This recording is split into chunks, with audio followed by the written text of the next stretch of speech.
School में सभी छात्र मिलजुल कर पढ़ाई करते थे।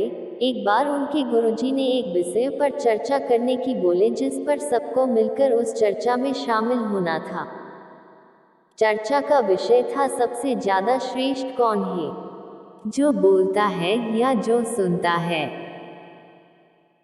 कई घंटे बीत गए लेकिन शिष्य अभी भी चर्चा में ही लगे हुए थे। वे सभी उलझन में थे और अब जब कोई निर्णय नहीं निकला तो वे सभी अपने गुरुजी के पास गए और निराश मन से बोले कि हमें कुछ पता नहीं है। सभी छात्रों को ऐसा देख गुरुजी बहुत ही क्रोधित हुए और कहा, अब यहाँ किस लिए आए हो? मेरा समय बर्बाद मत करो और यहाँ से चले जाओ।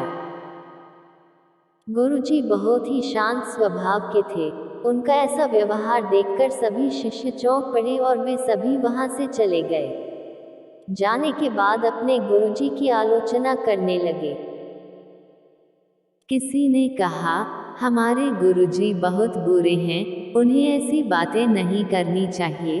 तो किसी ने कहा, वे हमारे गुरु बनने के लायक नहीं है। कोई अपने छात्रों पर ऐसे कैसे चिल्ला सकते हैं? कुछ समय बीत जाने के बाद गुरुजी अपने शिष्यों के पास गए और बोले, शिष्यों, तुम सब बहुत अच्छे हो, जो अवकाश के दिन भी एक साथ मिलकर चर्चा कर रहे हो।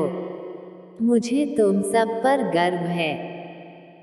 सभी शिष्यों के चेहरे पर मुस्कुराहट थी, क्योंकि अपनी प्रशंसा हर किसी को प्यारी लगती है।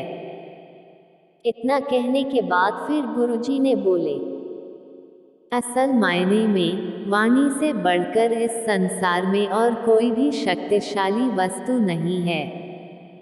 इसलिए हर व्यक्ति को सोच समझकर अपनी वाणी का प्रयोग करना चाहिए।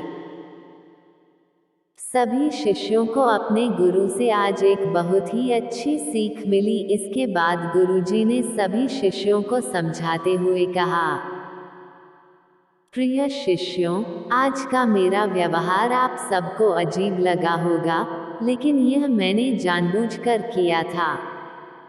जब मैं तुम पर क्रोध किया तो तुम सबने मेरी आलोचना की, लेकिन जब मैंने तुम्हारी प्रशंसा की तो तुम सब खुश हो गए।